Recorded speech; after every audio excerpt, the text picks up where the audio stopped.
Hi everyone. So I've prepared these swatches. I did them with a 4B graphite matte pencil. That's a 6B, but it's a 4B. And they're about 2 layers of graphite in each swatch. So we're going to look at how these things blend. Unfortunately, I'm not at home in the moment and I forgot my blending stumps.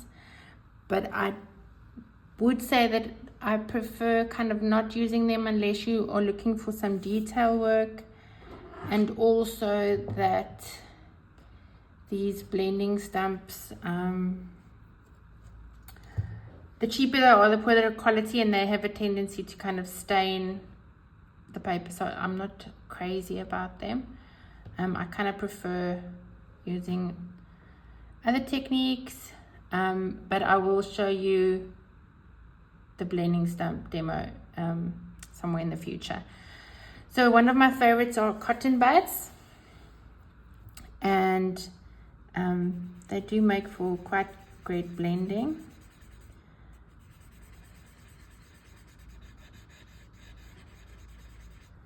But I see on this type of paper it's still leaving a trace. And the one thing about blending that you kind of do want to remember is the residue is getting picked up by whichever tool you are using, and then that can be reused. But we'll go into more detail about kind of shifting graphite residue in the future. Let me just, that's very light, but like great for just under ultra crisp highlight. That's the cotton buds.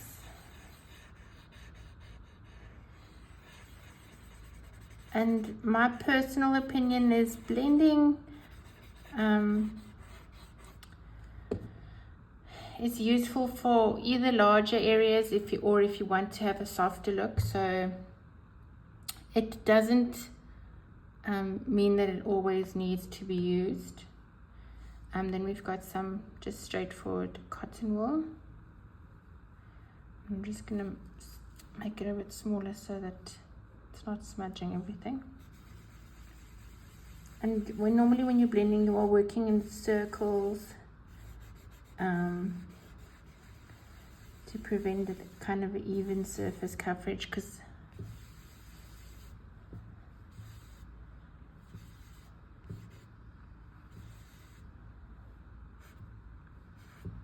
very light.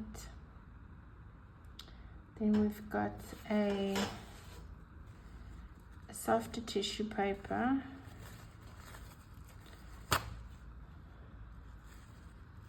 And I think my recommendation would be that when you are starting out a new drawing, is to do swatches on a separate piece of paper before you start drawing, and you can kind of have a look at how your graphite is,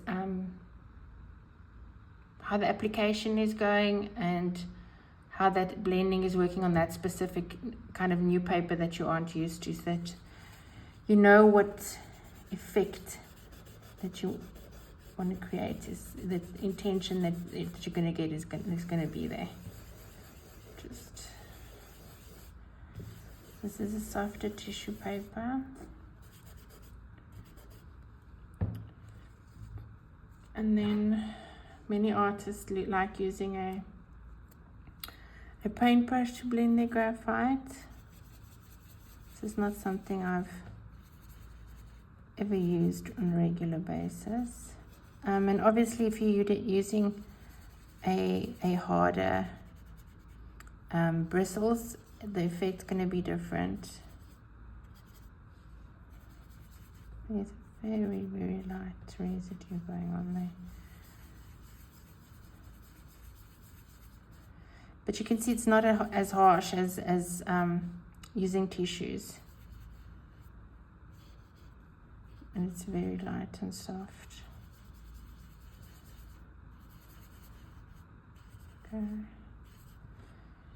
And then, just like a normal kitchen sponge, I'm just cutting off a tip And one of the things that I think is also kind of important for me, and that's the kind of way my art practice grew as well, was not using traditional kind of mediums to do things with. Always looking for alternatives to the normal things that you've been buying in store. Okay, it's actually quite a nice effect, I think. Not leaving much residue behind. And then we've got the good old finger. So I was thinking about, because everyone kind of is hesitant about doing that because you have some oil on your finger. So one of the ways to fix that is to use something that dissolves oil. So if you really want to use your finger, acetone is a great way to get rid of some oil. I'm just going to do that. Getting it dry.